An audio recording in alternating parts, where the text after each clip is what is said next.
Est-ce que quelqu'un t'a déjà manqué de respect Manquer de respect, comment? en public? Genre, te balancer une vanne parce qu'il veut se faire remarquer peut-être par la foule. Tout ça. Oui, je crois qu'il y a un jeune une fois qui m'a manqué de respect. Je crois que c'était au stade Mbappé à Douala. Oui, j'étais allée soutenir certaines de mes jeunes sœurs qui organisaient un événement, un match pour leur école. Et quand je suis arrivée, j'étais en train de faire des photos avec des gens. J'entends derrière moi une voix qui dit que... Il avait dit quoi? Tu demandes à Karine. Mon assistante. D'accord. Karine, qu'est-ce qu'elle avait dit? Non, qu'est-ce qu'il avait dit? C'était un garçon, tu as dit? C'était un garçon, oui. Il avait balancé une vanne, un mot. Jasby, elle se rappelle pas aussi? Personne? Je sais plus. Il t'avait insulté? J'entends pas, parle fort. Vas-y, on t'entend. Qui veut le piment? Ah, il a dit qu'il Il voulait m'a le dit piment. veut le piment, oui. Il t'a dit ça comme ça? Oui, il m'a dit ça comme ça. Tu l'as mal pris? Je voulais le frapper. C'est plutôt sympathique, non? Non, c'est pas c'est, sympathique. C'est mon petit frère. Et je pense qu'on se doit de se respecter. Peu importe notre statut social, dans la vie, on se doit de se respecter. Je respecte mes petits frères, je respecte mes petites sœurs. Et en retour, ils doivent me respecter. Tu l'as boxé, comme tu dis souvent. Non, je voulais le faire et puis il a fui. Il a fui. Comme tu Après, voulais même s'il boxer, me tapait, ouais. là, j'aurais déjà dégagé mon coup de poing là comme ça pour dire, bon, ok, tu me respectes, frère. I'm your big sister, so you have to put some respect on my name. C'est pas parce que tu me vois sur les réseaux sociaux, je mets des mini-jupes et des mini-culottes que tu vas croire que ça te donne le droit de me parler n'importe comment. If you have the courage. Ça t'atteint encore? Tell me. On On finit avec ça, là. on te balance une vanne sur, en termes de commentaires sur un Non, post, ça ne ça m'atteint t'énerve, plus. ça t'atteint, Non, ça ne m'atteint plus. Moi, je suis née dans ça. Quand je dis je suis née dans ça, ça veut dire que de mon arrivée sur les réseaux sociaux jusqu'à aujourd'hui, ça fait partie déjà de moi. Donc, j'ai appris à vivre avec. Au début, c'était très difficile parce qu'il fallait répondre, ça me piquait. Mais après, à un moment donné, quand on grandit, on s'habitue et puis on comprend, quoi. C'est une façon pour certaines personnes de déverser leur frustration. Et ça les rend heureux. Ouais, ils sont heureux, hein, quand ils disent... Oui, ça les rend heureux. vendeuse de piment et et moi, tout je suis ça. partisane je suis partisan du bonheur des autres. Donc, si ça te rend heureux de m'insulter, alors bah vas-y, déchaîne-toi, mieux. insulte-moi. Si du moment où tu trouves ton bonheur, ça va. Quelles Voilà. sont les valeurs que tu incarnes en tant que femme? Les valeurs Parce que les jeunes filles j'incarne. t'écoutent et pour elles, tu es un modèle. Oui, moi je dis toujours que il faut être une personne avec des principes, ne jamais se laisser influencer par le regard des autres. Je dis qu'il faut être une personne authentique, voilà. Mettre toujours Dieu avant toute chose, être reconnaissant dans la vie. Et voilà. Tu dis pas aux jeunes filles d'aller s'exhiber sur la toile? Non, après c'est un choix. Les tiktokeuses, Chacun fait ce qu'il veut. Ce qu'elles font, elles dansent tout le temps. Elles dansent, Oui, elles dansent. c'est leur choix. Moi, je ne juge pas les Toi, gens. tu danses pas beaucoup, hein? Mais c'est mon choix. Et je sais pas danser. Si je savais danser, je crois que je danserais autant. Mais je sais pas danser, donc c'est mon choix de ne pas danser parce que je veux pas me faire ridiculiser. Parce qu'il y a plein de filles qui rêvent, justement. Elles sont assises à la maison. Elles ne savent pas qu'il y a un parcours derrière ton chemin. Oui, et elles veulent être stars du jour au lendemain, rapidement. Moi, je conseille justement aux jeunes filles d'aller à l'école, de se donner à fond dans les études parce que même si aujourd'hui, je regrette un peu de ne pas avoir poussé autant avec l'école parce que parfois, je suis confrontée à certaines situations et ça nécessite vraiment un niveau intellectuel élevé et je suis bloquée, tu vois.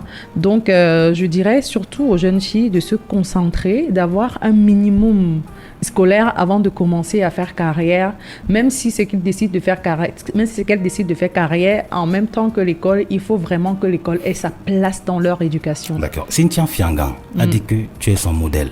Qu'est-ce que tu lui dis? Je lui dis de se concentrer, de refaire le point sur elle et de se maîtriser et de commencer vraiment à se concentrer pour travailler dans des bons et vrais projets. Parce que tu sais, on lui a donné beaucoup de chance dans la vie et elle n'a pas su saisir ces opportunités-là. Pourtant, c'était des opportunités assez remarquables que si elle s'était concentrée, beaucoup d'autres personnes lui auraient fait confiance. Donc je lui demande aujourd'hui, si elle a la possibilité, elle retourne à l'école et elle se consacre à ses études. Après l'obtention de ses examens, elle pourra faire tout ce qu'elle veut. Parce qu'aujourd'hui, la jeunesse est très sensible. Et on est plus apte à capter les mauvaises habitudes que de capter les bonnes. Parce que quand les gens regardent mon parcours, ils vont regarder seulement les voyages, ils vont regarder seulement les voitures, ils vont seulement regarder les vêtements, les chaussures, mais ils ne vont pas regarder d'où je suis partie pour être où je suis aujourd'hui. Donc je demande à Cynthia de recommencer. Tu l'as déjà rencontré personnellement? Non, jamais. Donc je lui demande de recommencer à regarder mes photos depuis 2012 pour voir d'où je viens pour être où je suis aujourd'hui. Je n'ai pas choisi la facilité. Quoique j'aurais pu le faire parce que ma mère n'était plus là. Et ma mère, c'était la seule personne qui avait de l'ascension sur moi. Donc c'est celle qui pouvait me dire « arrête-toi là, je m'arrête ». Et elle est partie, j'étais livrée à moi-même. Et j'ai continué à grandir toute seule. Avec cette plastique, tu aurais pu devenir... Oui, j'aurais pu tourner autrement. Mais j'ai décidé de choisir mes buts et mes objectifs dans la vie. Et aujourd'hui, je suis fière de la personne que je suis. Pas pour les autres, mais pour moi d'abord. Donc, je cherche d'abord à être fière de moi. Parce qu'à la fin de la journée, quand tu te couches dans ton lit, c'est avec toi et ta conscience que tu as fait. C'est pas avec ce que les gens pensent de toi dehors. Dernière vraie question. Je sais que tu as toujours les questions. Tu veux tout savoir là, je sais. Il y a cette prise de position, tu n'es pas obligé de répondre, de Lady Ponce en faveur du pagne. Tu as suivi le discours de Lady Ponce? Non. Son post commis sur sa page qui appelait les femmes à boycotter le tissu du 8 mars parce qu'il est trop cher et qu'on ne pense pas suffisamment à la femme pour le mettre à 10 000 francs, que c'est une imposture. Elle appelle les femmes à boycotter, d'ailleurs elle a dit, avoir eu des tenues du 8 mars et qu'elle ne publiait pas du tout. Moi, la seule fois où j'ai mis la tenue du 8 mars, c'était dans une série. Je n'ai jamais dépensé mon argent pour en acheter ou je ne l'ai jamais porté dans la vie réelle. La première fois que j'ai porté la tenue, c'était dans la série. Parce que j'estime qu'aujourd'hui, les femmes veulent plus fêter. C'est devenu comme une fête. C'est devenu comme une fête nationale. Pourtant, c'est une fête qui est censée défendre les droits de la femme.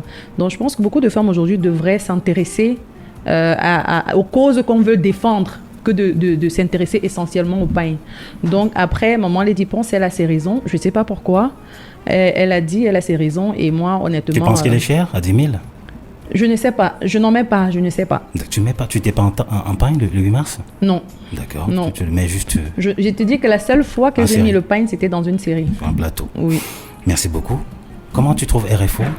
Le dernier mot, c'est pour toi? C'est bien. Je dis merci à RFO pour cette belle émission et on se revoit très bientôt. Improvisé, hein? Alors, ça va se passer le 6? Le match du gala, c'est le 2 avril. C'est le match ou la soirée? Le match, c'est le 2 avril. Il y a un match? Oui. Tu vois, non, tu n'as même pas fait le tour des questions de mon gala. Bon, si. allons-y dans ton gala. Voilà, le match, c'est le 2 avril. La soirée de gala, c'est le 6 avril au St. John's Plaza à Douala. Et la soirée de gala, justement, consiste à présenter la fondation, à présenter le projet qui est la construction du centre multifonctionnel. Et on aura également les témoignages des mamans, de certaines mamans du milieu rural. On aura des activités telles que les prestations artistiques et la vente aux enchères. On aura une vente aux enchères. Voilà. On a des maillots signés des joueurs de notre pays. Des maillots dédicacés? Dédicacés, oui, qu'on va mettre aux enchères. Il y a Samuel Eto'o, on a les ballons de NBA, de Luc Bambouté qui nous a envoyé les ballons signés. Luc Mbamouté. Oui. Qui nous a envoyé les ballons signés.